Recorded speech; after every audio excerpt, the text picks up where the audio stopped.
Hey, what's up? Just tapping in for a quick video. It had some inspiration on my mind.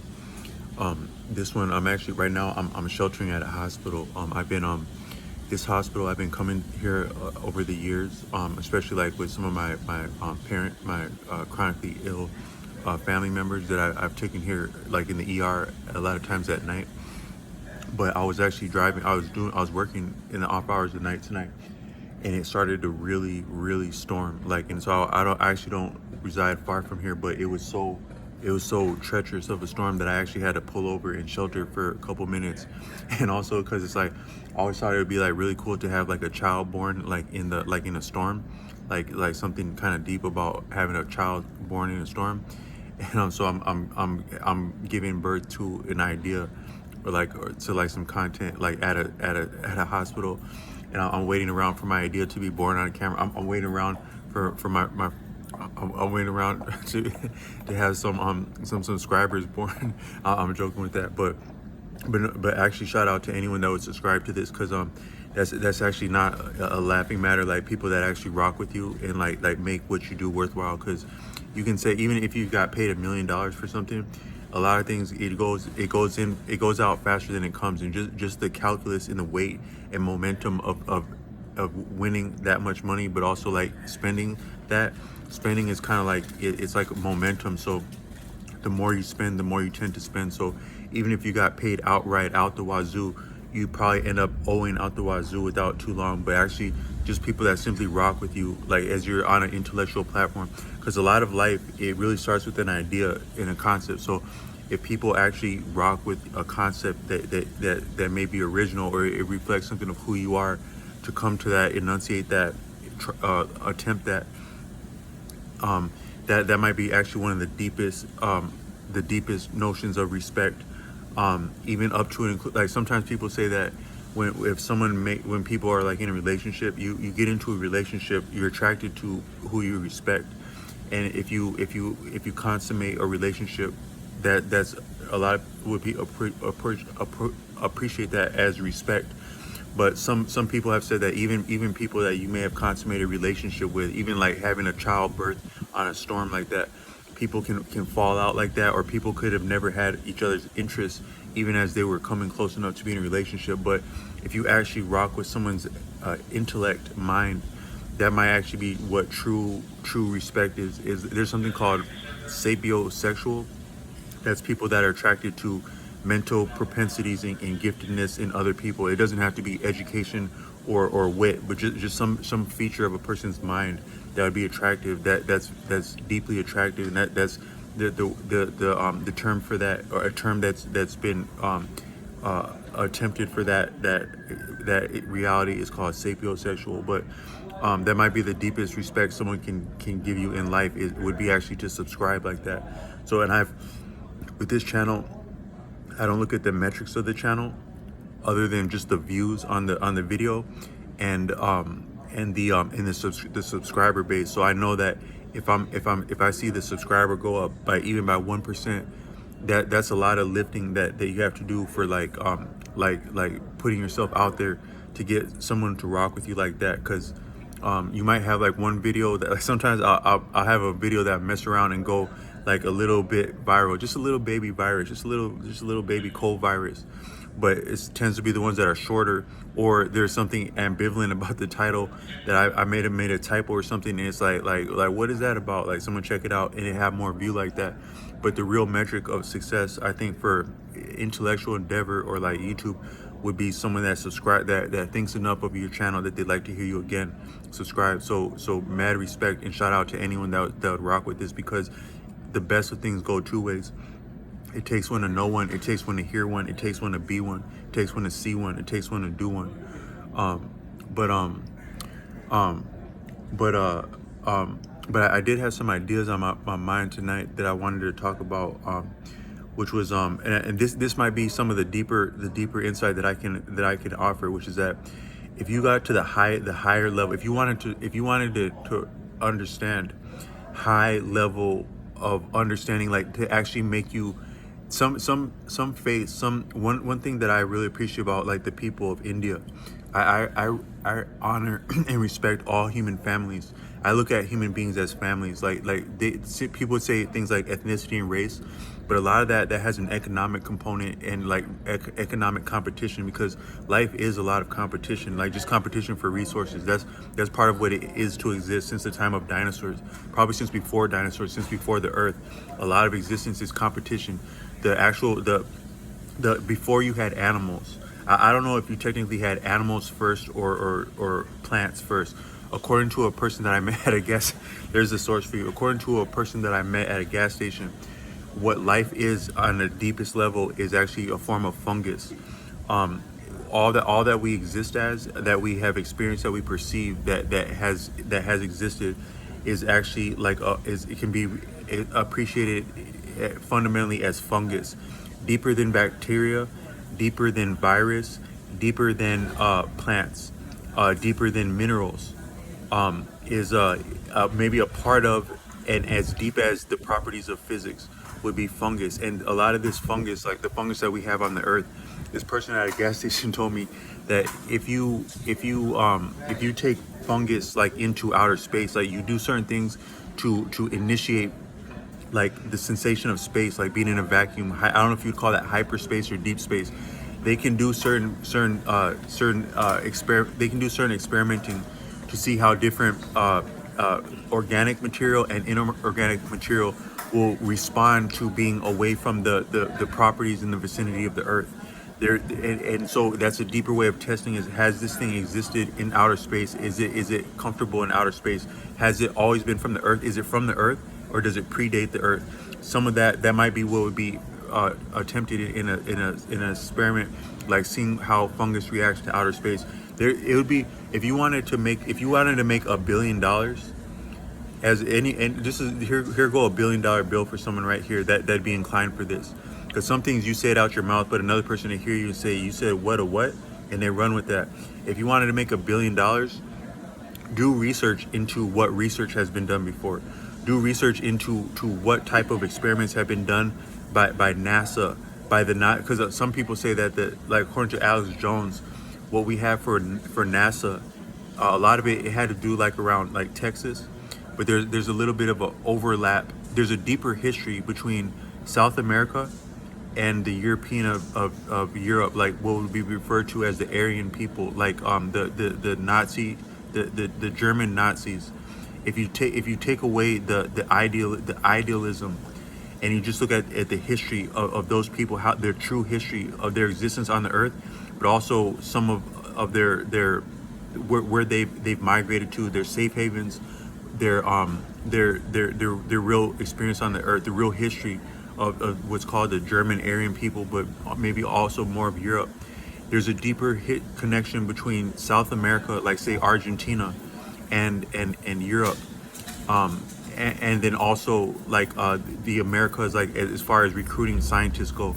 But some people would say that there may have been, I don't know how people would understand why the Nazis would have fled to places like Argentina, why they'd feel comfortable there. But there, according to some people, like some sources that can be discovered on YouTube, there's a deeper history between the people of Europe, the pale complexion people of Europe, and South America, Argentina, which South America, Argentina is not entirely different than America, North America, in history, and some there can be overlapping broader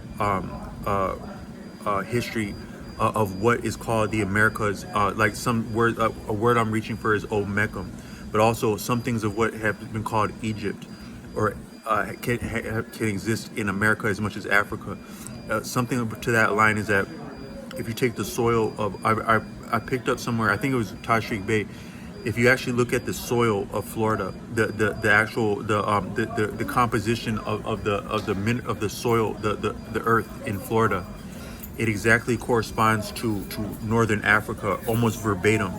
Now, some people would say, "Oh yeah, Einstein, yeah, the continents had broke apart," but do you really understand how similar, the same actually, Florida and Africa are?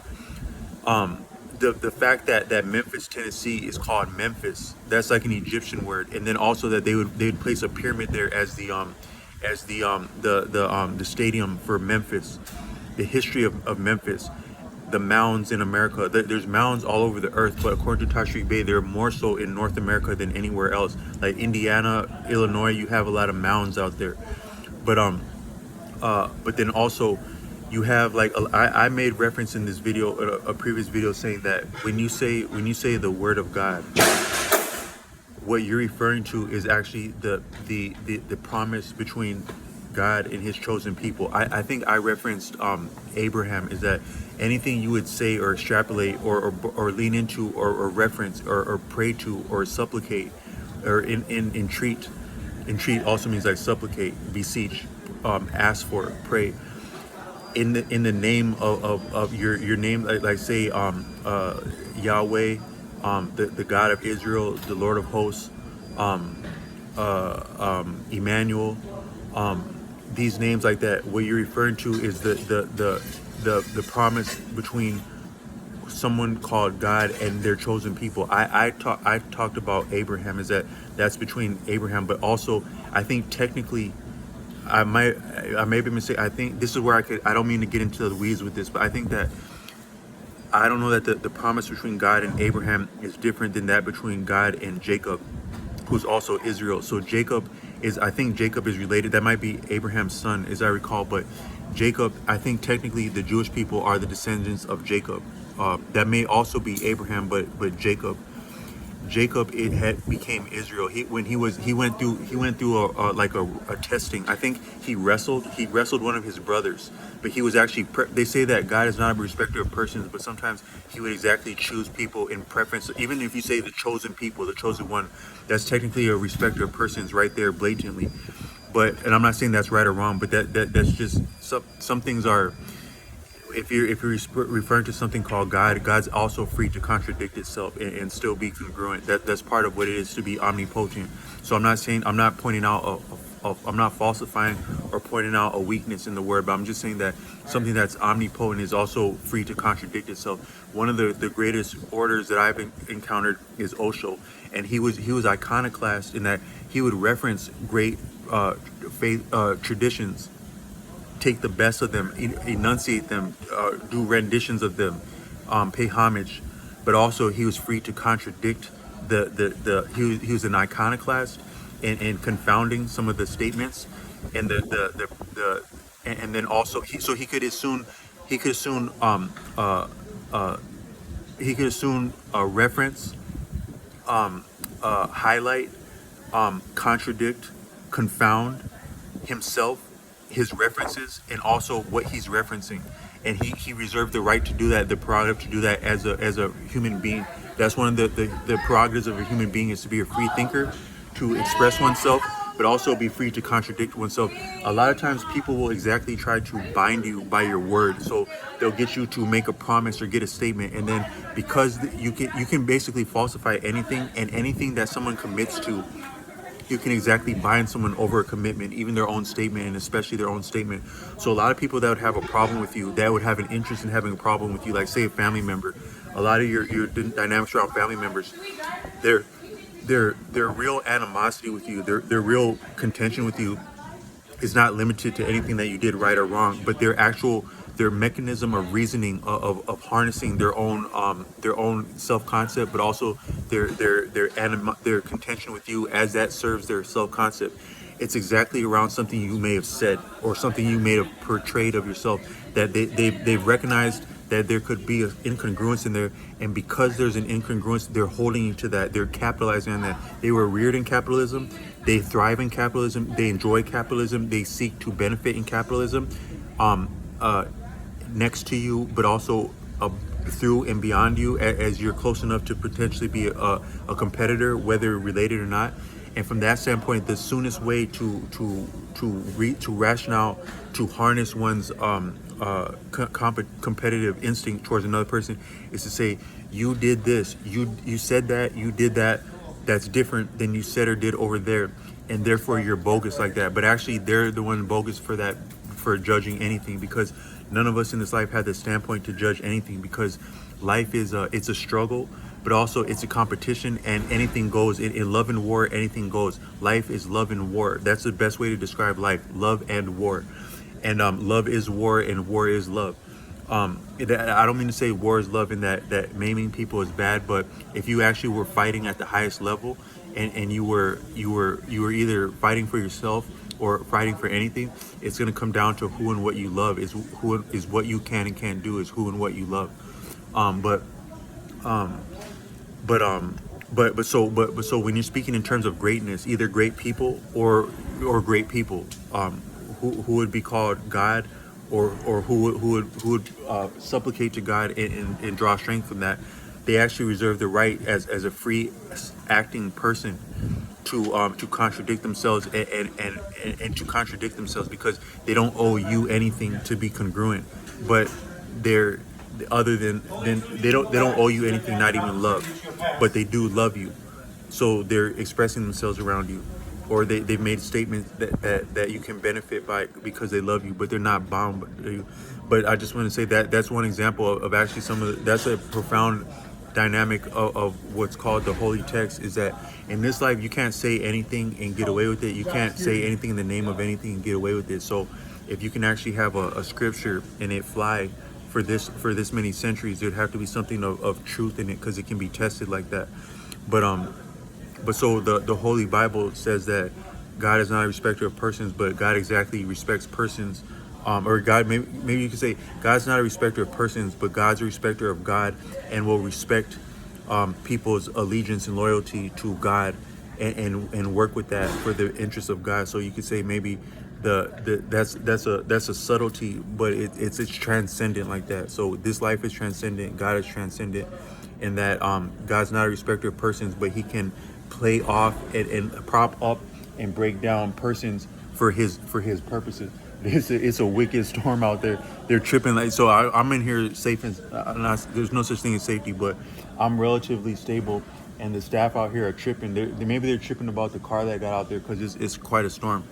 But so I think that with Jacob, I think Jacob, he was tested, and he may have, I think it may have been Esau. I think so Jacob had a brother named Esau, and his mother actually preferred Jacob to Esau, and maybe even God. How that's actually kind of cold. God and your mom prefer your brother to you. And also your mom, because your mom knows, according to Arthur Avalon, a mom tends to know her son very well. Women are effective in managing people, emotionally, but also pragmatically and technically, which is like an offset to the depth, the discrepancy in strength, and maybe some mental propensities between men and women. Women can manage human beings, but women can manage men, women, and children very well. If you put a lot of educators are female, that's not just because I think that one of the reasons that a lot of educators are female is because females are simply effective at managing people, whether a child or not, whether their own child or not. Women can manage the most difficult of people with less physical strength, and sometimes less means. A woman can do that. So you got your own mom who knows you that well, who's also a woman, who also believes in God and is supported by God, and she's encouraging your brother to swindle you of your blessing by offering you soup like that. So I think Jacob is, as much as people, that's kind of what's profound about the Bible, is that the Bible is this holy thing, but some of the people in it were unscrupulous, and they were as for lack of a better word, petty, but also disingenuous and competitive, and they actually won out the opportunities for life and existence and progeny upon the earth. And that's actually not a conflict in the greatest sense, because life is a survival. It's a survival affair, and it's no holds barred. All's fair in love and war. All's fair in the Bible, actually. But that's kind of actually a little bit of entitlement too, is that you got this many rules for things, right? You got the 10 Commandments, you got this, this shall that, these are all the rules about right and wrong. This is the judgment that you shall suffer if you do right and wrong, but also anything goes, just get it done at the same time. So that's a lot of life, actually. Life is nothing but rules. Everywhere you go, it's rules. But also you got a lot of people that say the hell with the rules, and they're supported for saying the hell with the rules. So it's just anything goes. Whatever is effective is what goes, whether it's sanctioned or not. So that's how they did Esau in the Bible. That we still pay homage to Jacob, but he had effectively messed his brother over bad with a bowl of soup, and intentionally.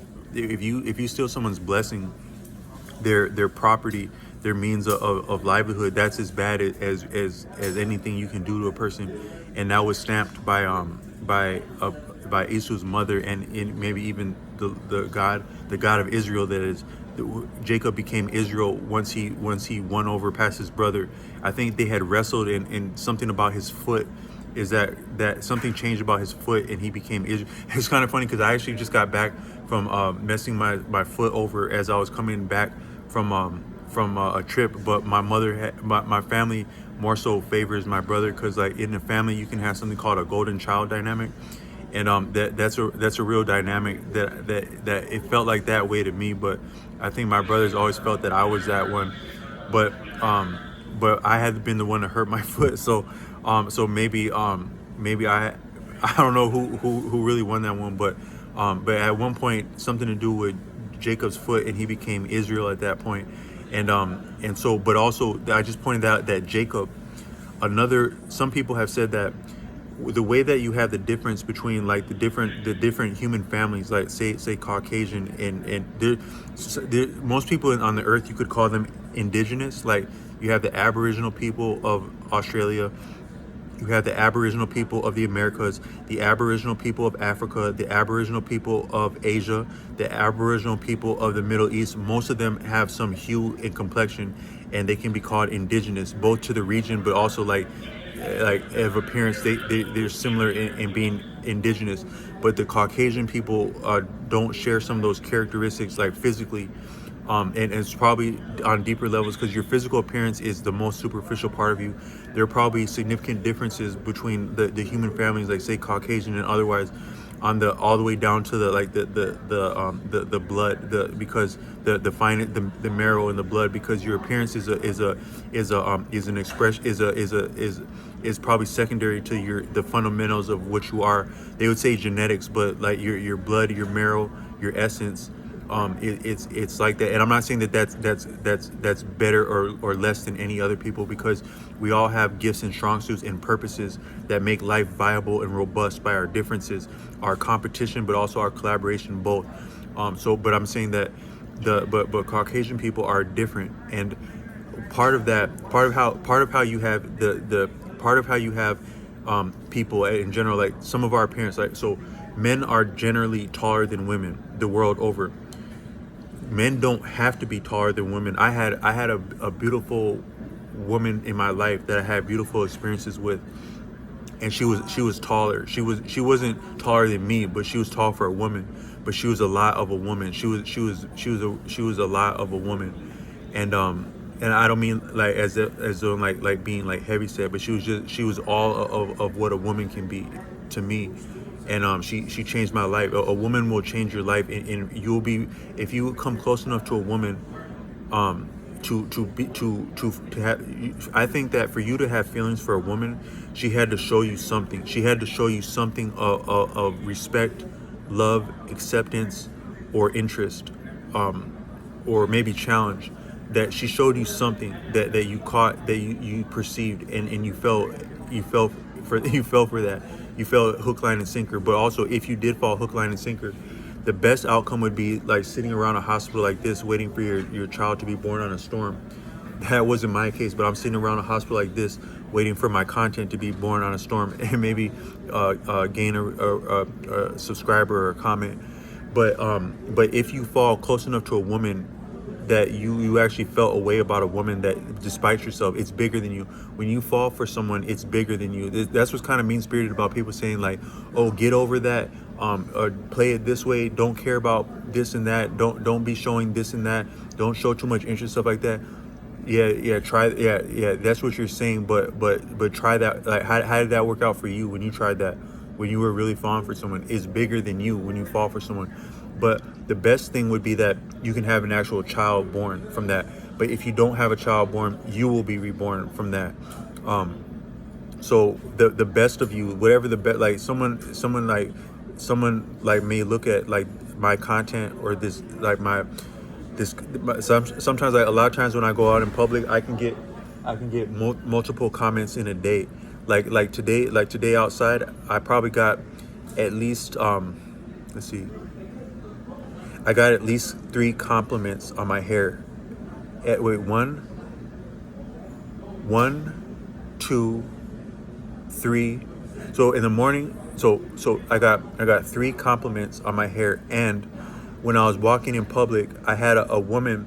One way you really know you're winning with your appearance is one is that people will invite you, approach you, but also people who are different than you will approach you in unordinary circumstances. So I was walking by a lake today, looking for a cool place to sit down because there's a little bit of an etiquette and an intelligence about where you'd sit down at a lake, because you have the whole lake. You can sit down in a lot of different places, but everywhere is not as cool to sit down as other places. Some places might be too cool to sit down. Like that's way too cool of a look. That's way too cool of shade to sit down there. You'd have to piss someone off.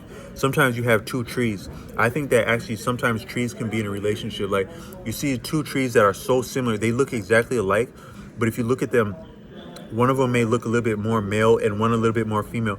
You can tell that these 2 trees are in love. At the root level, they're probably connected just like people would be connected. Like you probably have trees that are connected like families and they can't stand the other trees. But also you have some trees that are away from the other trees and they're exactly happy to be together. I perceive that sometimes when I look at trees. So I'll see a place at a lake and I won't go sit down by one tree because that tree, it looks almost like it could be feminine, and the other tree that's right that close to it would look a little bit male, and that I might be pissing that off by sitting there. I think about stuff like that. But then so just not everywhere is good to go to sit down like for something cool like a lake, even as you're like writing music. But I was walking around the lake looking for somewhere, and this woman was like, hey, come here, kid, come here. So this is a Muslim woman in a hijab, and she's there at a park with 4 of her children at a playground, and she invited me over and asked me if I could play music for them, and was happy to hear me play music for them. That's an example that you may be becoming inviting with your appearance. One is because I had an inviting color on. I had this pink shirt on, or like it's like a pink shirt that I just got today. Because even as I'm on hard times, I still invest a little bit in just something pleasant to wear. Because you get graces like that and cool experiences. If you look at film from like the old days, like back in the 30s and stuff like that, they talk about Jim Crow and oppression this and segregation that. But you look at some of the people living those lifestyles, like Harlem, maybe Oklahoma, Tulsa, Harlem.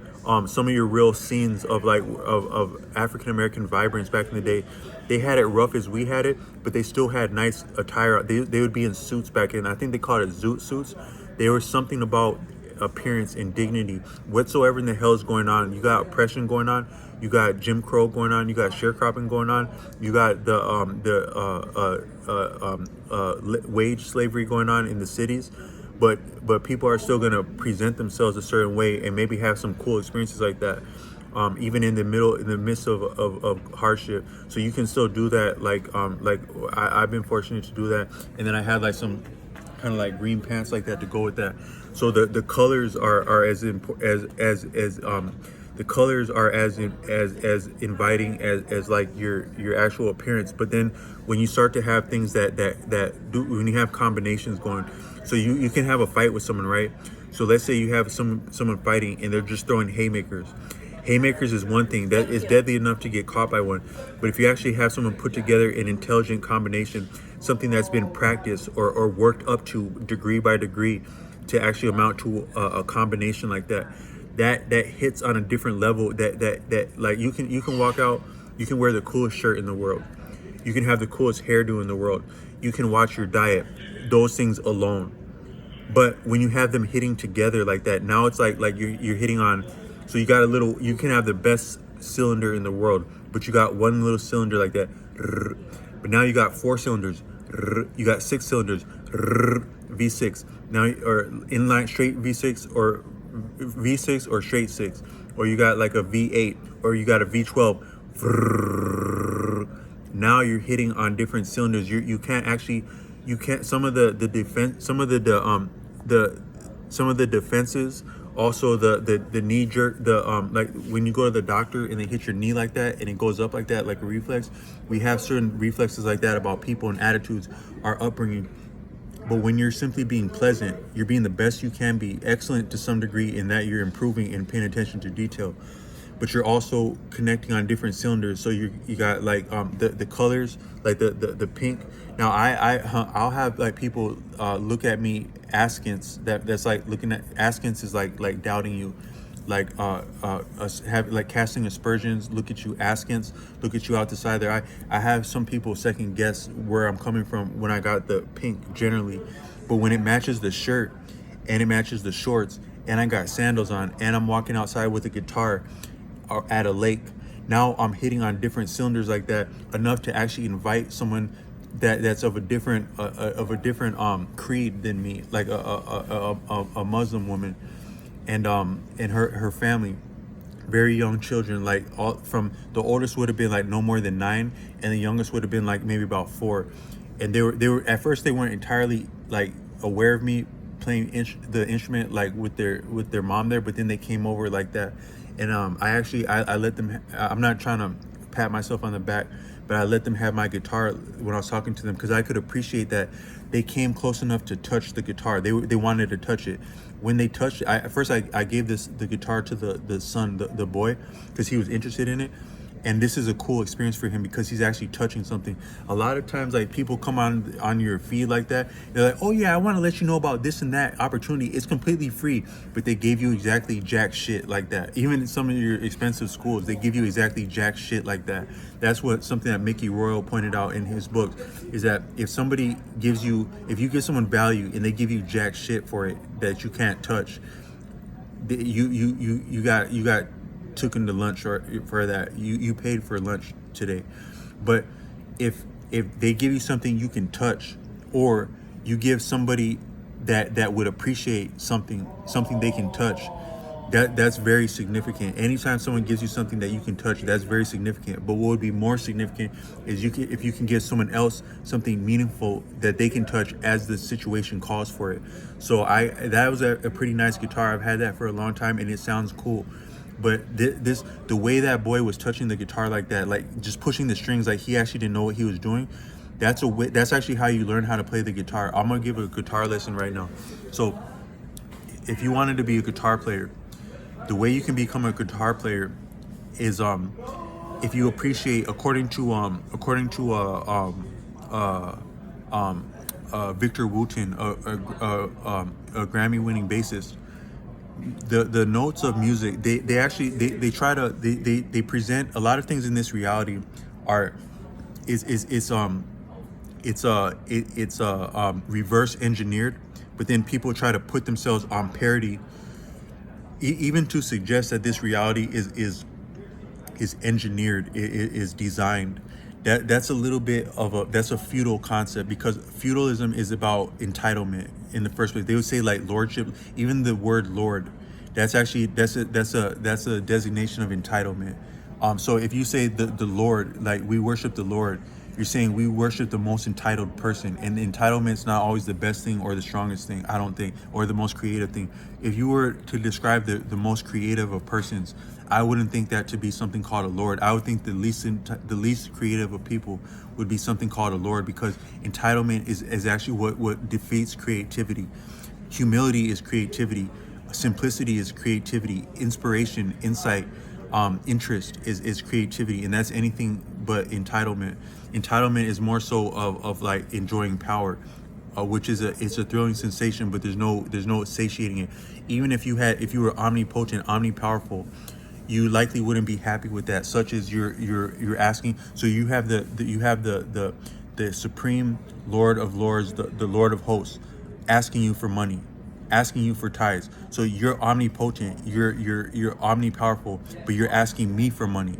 That's interesting. How many? That's what's kind of wicked about this society, is how much there is of advertising and catering to the most humble of people. That's where your real killing is, your real money is at, when you can get the pennies out of people's couch. Like that. That's what you're savvy that's what your real barons and tycoons would do. They would look for the pennies out of the friar, out of the old lady, out of the normal humble people. That's what a real tycoon would do.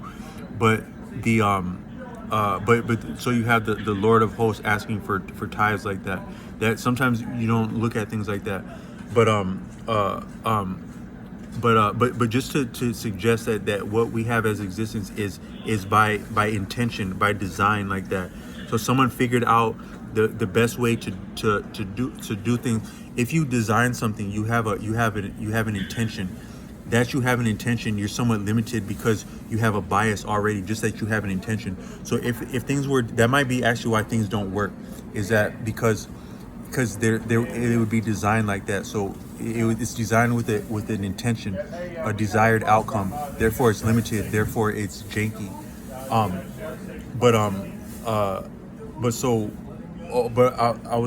was attempting a lot of subjects, but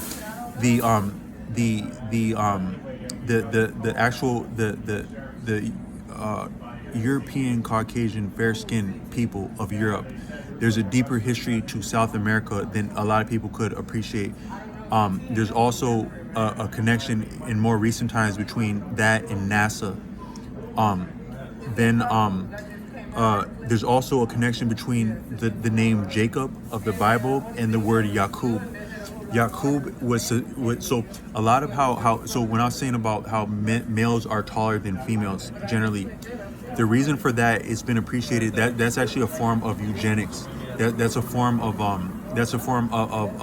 select. So some of our attraction to people, like our visual assessment of other people, and then engaging them all the way up to the point of family creation, or just supporting them enough that they'd be viable and stable in a community to be potent and viable as a family. There's this scene from this comedy show I used to watch about like these nerds, and I forget what that show was called. The main character's name was Sheldon.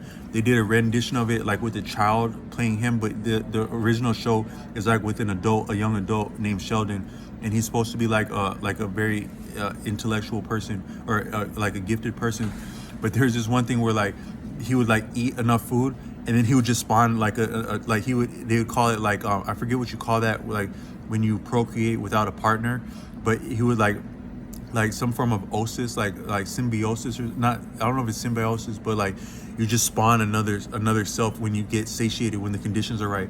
But like a lot of life is like that. So like you get in your mojo, and you get opportunities to be in your mojo with people when the conditions are right and when you're looked after. So the people that actually have enough favor to be viable as partners, whether from an economic standpoint or from an aesthetic standpoint, it's from some of our assessment of people, and that actually might play into what you would call evolution, survival of the fittest, is actually our attraction and our visual assessment of others. And that like for one thing, like if you have like young girls, right, like very young girls women of any age, but especially women will do this all their life, but especially young girls, they will assess the other student, the other girls, but also the other boys, like very, very, very.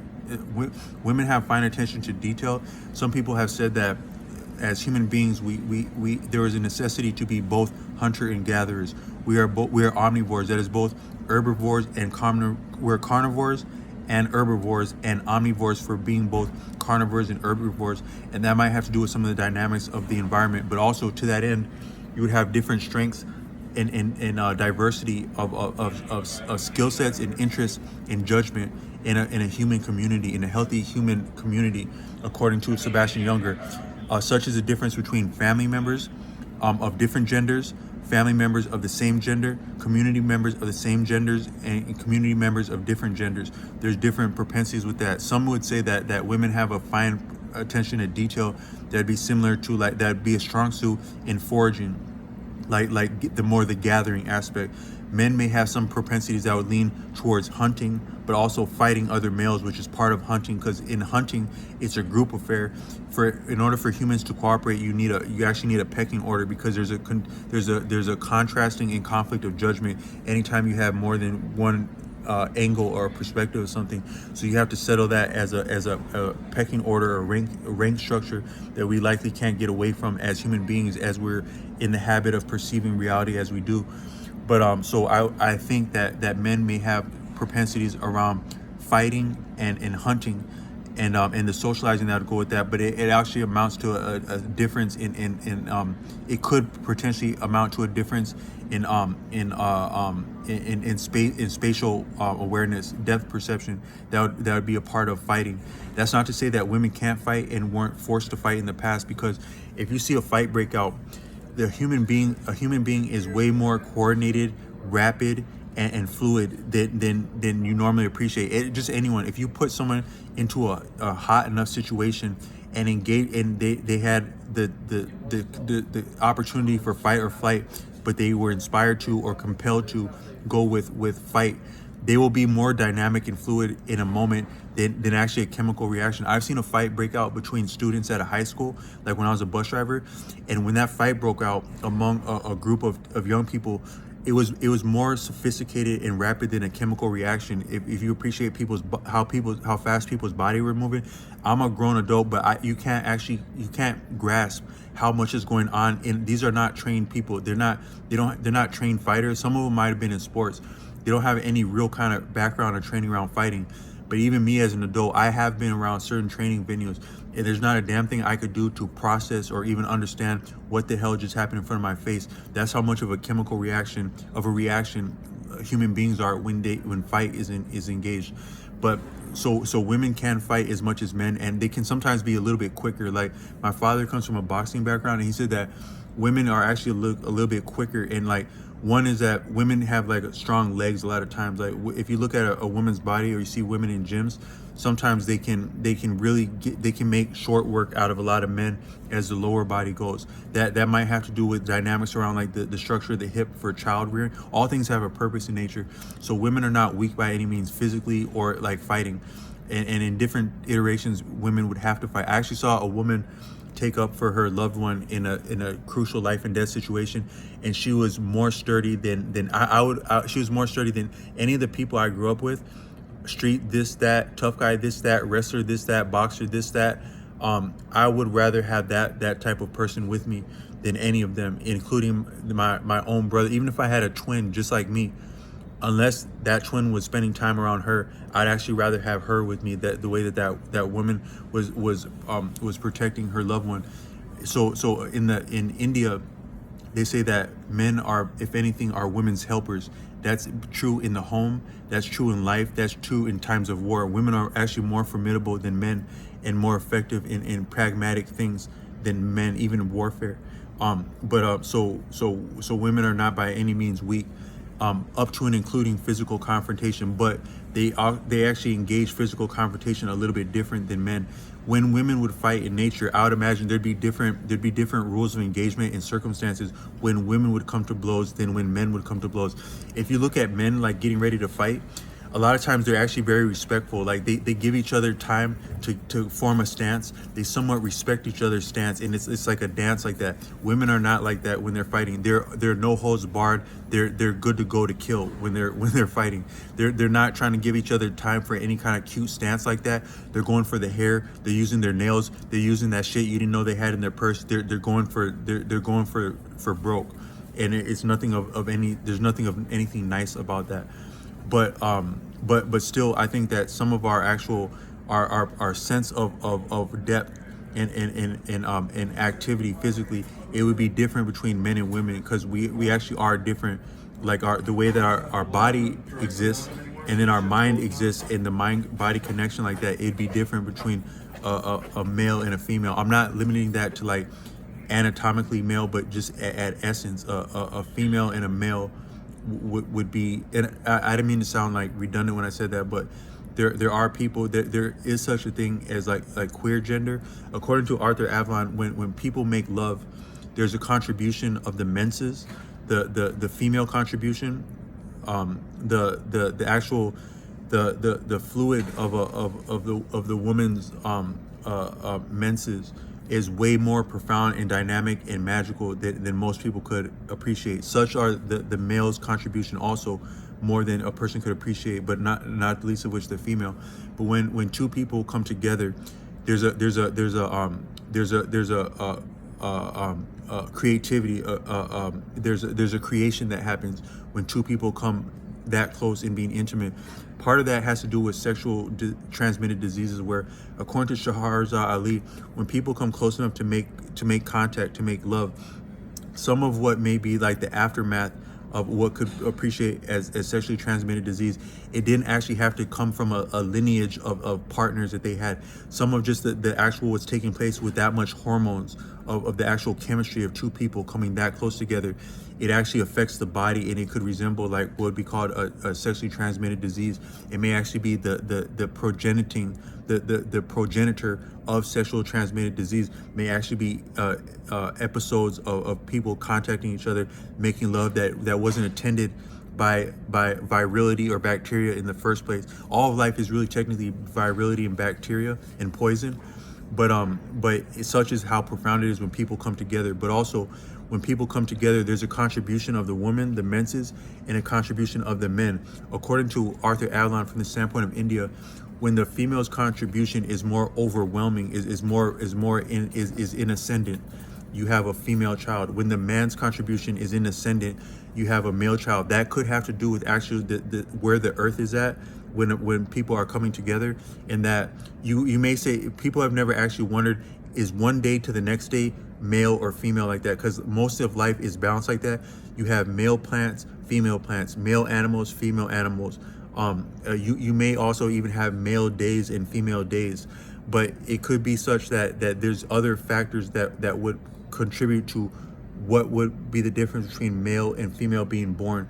But according to India, is that you have the contribution of the male and female, and when one is predominant and ascendant, you have that gender of child. But things are also are counterintuitive. So you may say that if you have more of a male contribution, you could exactly have a female child, or the vice versa. Some people would say that. They say that some people would be like a girl dad and they have nothing but girls. So my experience, a lot of people that are girl dads, they're very formidable men. Like some of your real formidable men that would be nothing to mince with, nothing to play with. They can be a lot of girl dads. My family is a male family, so my father came from nothing but like 6 or 7 brothers and 1 sister, and then he had both boys himself, and most of his brothers also had predominantly boys. So you could say that maybe you even have a male family where it's mostly male families or male descendants, female descendants. But also you could have something where it's exactly balanced like that, where it's very, very balanced, and that would be a neuter child. Not necessarily neuter in terms of not viable to reproduce, but just very, very balanced, very something a little bit of feminine, or it confounds. A lot of life is very simple-minded and arbitrary, and people try to marshal other people into boxes, and humans don't neatly fit into anything that's preconceived, such as a box. But according to Arthur Avalon, there is such a thing as a neuter gender, where it's not neuter as though it can't reproduce, but it's just more so balanced like that. The contribution of the male parent, the female parent, and potentially where the earth was at in terms of the life and death balance, the fertility balance, it could be such that you have a neuter child. And so I wanted to respect the neuter gender as an authentic gender, and not less of procreative or viable or attractive than any other gender. But I a little bit digress with that one. But human beings can be eugenicists in that actually our appraisal of one another and our attraction to one another, it actually functions as a filtering mechanism, but such as to give you some of the trends in life. So you go to this area and a lot of people, they look this way. That might not only be because they share like a certain genetic pool. I don't like the word genetic. For some reason, I've never liked the word genetic. It feels very arbitrary to me. But you may have like a similar like dating pool. That sounds kind of funny, but you may have a similar dating set. But then also you have similar tastes and trends, and because we think as a group. So when people are what I was saying is that women pay attention to detail, but also they scrutinize one another very carefully, like from a young age. And girls, they'll scrutinize their peers, but also other males. And some of the males, they get the best of that, where the women can prop them up, and that can actually affect their self-esteem, self-concept, and actually experiences over life. based on the way that the young females, or just females in their life in general, appraise them and prop them up and put them on like that within themselves. But then you can get the opposite of that, where people can get the worst of that. That doesn't mean that they fare worse, because some of the people that fare better, that the girls prop up like that. I had a friend like that in school who he was simply striking. Like he was my friend, and he was beautiful to me. I wasn't attracted to him like romantically, but he was very beautiful. Like he reminded me of a tiger. Like his thought, and it's from he was Polish. I have a guitar teacher who is he's from Slovenia, and he reminds me of that friend. Like certain the complexion of his eyes, but also his thought process. It reminds me of that friend, and it can be attractive like that. But so you can have people from that region that can have like some of that striking appearance like that. But some of those people that are having that experience young like that, it's like too much too soon. Like you get. It's like because power can't be satisfied, so you actually get a real taste of power at a young age. You get certain glances and attention from other like female students your age, maybe females a little bit older. Because like some of my friends, they were dating. My friend that I'm referencing, he was dating girls in 8th grade when we were barely coming into 7th grade, or maybe even a little bit of attention from high school, like at parties that I don't know about. He was getting attention like that, young like that. But then also you'd have the boys, like they have to give it up props to sometimes like when you're winning with your appearance, or you're winning in an environment. One thing is that people will extend an olive branch to you, like so you'll have experiences that wouldn't otherwise be possible based on something that's exceptional about your appearance or your congruence. More so than your appearance is your congruence. Your health, but also your congruence, your positivity may be the times that I got the best looks. Like I've met some of the most beautiful women in my city. I would imagine that because I've run across a lot of people in the greater Twin City areas, because I've more so worked in forward facing public where I serve the general public, and I would actually be so bold to say that I've likely met some of the most beautiful women in the area in ordinary life that you can run across. If like some of the women that I'm thinking of, they could probably contend with pound for pound that sounds kind of egregious, like when you're talking about attraction, but they could contend with probably the 5 or 10 beautiful women in this area. Not in terms of like standard beauty, like beauty, but just like who they are as a person. So it's incredibly beautiful like that. The times when I got actually glances from that, just a hint that I was getting somewhere in their mind, was either when I was minding my own business, when I was on real business. I wasn't looking for nothing but to handle business, and I was being about business. I got respect like that. Then I kind of blew my cover at a certain point when because if you look like you like someone, it's not the same as if you just look like they're not sure if you like. You actually do way better as a normal person than a person that's falling in love, and everyone can read you. It's right there on your forehead when you're falling in love with someone.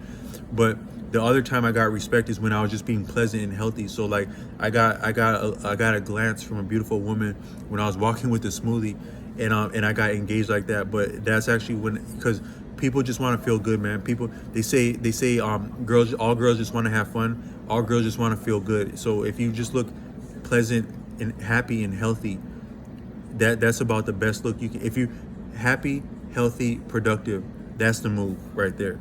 Happy, healthy, productive. That's the look that you're looking for with beautiful people. Not the tough stuff. Not nothing for the sake of nothing, but just happy, productive, and healthy. That's what we're going for. But when you're winning, or when you're getting traction, you can have experiences with people that you wouldn't, or that there's an exception to that experience. So me being invited over by a Muslim woman to spend time with her and her family while I was at a lake, and then able to bless them with my instrument, that's a little bit of an exceptional experience, and I think it's when you just improve by degrees. So today I didn't have this nice of a color of a shirt in the morning, but I made a conscious effort to upgrade to this shirt like that, and then that actually upgraded my life because I had a cool experience. I got to bless these young people with that guitar, and to that guitar lesson, what I was saying is that if you wanted to play guitar, all you would have to do is appreciate that, according to Victor Wooten, anything will sound harmonious if you mean it. If it sounds good to your ear, but you intend it, even if you're discovering it while you intend it, like you're improvising, but you know where you meant all that you played in the improvising to that point, and then you try another note and you're bold enough to try it and it sound cool like that, it sound cool. The moment that you sound like you didn't intend something or you didn't know what you were doing, that's when it can sound whack to a person. But the session proves the rule, so that could be dope too. And some of the coldest things you'll ever do on a guitar, you didn't mean to do it. So I'll be playing and then my fingers will slip and it'll sound like this really brilliant thing, and people are like, oh man, you're getting better. But the guitar, it gives you when you make mistakes, that's actually the guitar giving you suggestions like that and working with you, because the guitar actually plays itself and writes the music itself on the deepest level. But if you can appreciate that, you can be a guitarist. But then the other part of that is that the best thing to do is to play with the strings the same way that boy would pick up the guitar and kind of push the strings. He doesn't know exactly how to hold it. He's just pushing it like that. That's actually the best way to play. No one had to teach you that, but you figured it out instinctually, but by messing around with it, experimenting with it.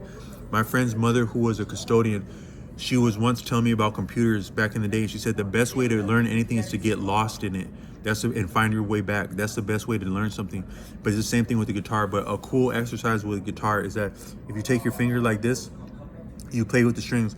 So you put all your fingers on one string and you go up, up, back, up, all the way up, switch, switch. But these other ones are still like that. Switch, switch, switch, switch, up, switch, switch, switch, up, switch, switch, switch, that one down, switch, switch, switch, that one up, switch, switch, that one down. That's called that. Some people would call that the claw exercise.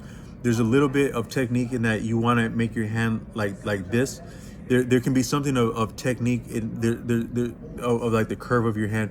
That's one thing that you gain from lessons, and you can forget that you had learned that, but it's very helpful. Is that when you're playing guitar, there should be like a little bit of a curve to your hands, but also your fingers should be very low above the strings, not way up here like this, but controlled like that.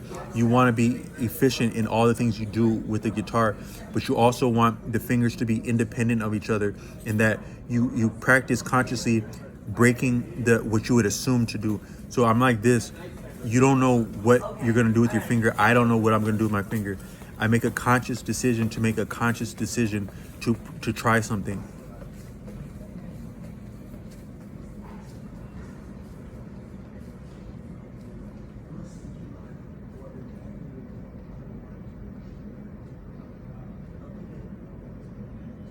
And then but you do it with both hands the whole time. And then when you play things, you play with both hands. They would call that finger style. I think that's the best way to learn guitar. And if you approach it like that, you can take off and rock and roll. And then you start making up your own chords, and whatever sounds cool to you, that's what sounds cool to other people. But so that experience like that, one way you know you're getting traction with your appearance is being healthy, eating healthy, walking. Go walk as much as is feasible and is good sense over a month, and you shall be more attractive at that point. Not necessarily only in terms of your physical appearance, but your energy. Because when people are looking at you, even when you're looking at yourself, your reflection, that's the most superficial part of you. But people actually take in a deeper part of you. That's your energy, and your energy actually reflects back off of you, and that's what's called your countenance. So as you're looking at my appearance, you're seeing one thing, but you're also seeing my real essence is broader than what you see as my physical form, and it actually reflects back off of my physical form from like, even as I'm holding this camera in front of my face, my actual energy, it may be permeating the entire room, because it's influencing people that can hear my voice, people that can see me. They can actually, my energy precedes me, but it also reflects back to me, even from beyond where the camera's at, and it comes off of my face like that. So if you're taking experiences walking, having cooler thoughts for walking, being in nature, that's changing your energy and it's changing your appearance like that. But then also you're upgrading, so you're doing little things that are more pleasant, more congruent, more just sense to it. There's some reason to it, but also a combination to it.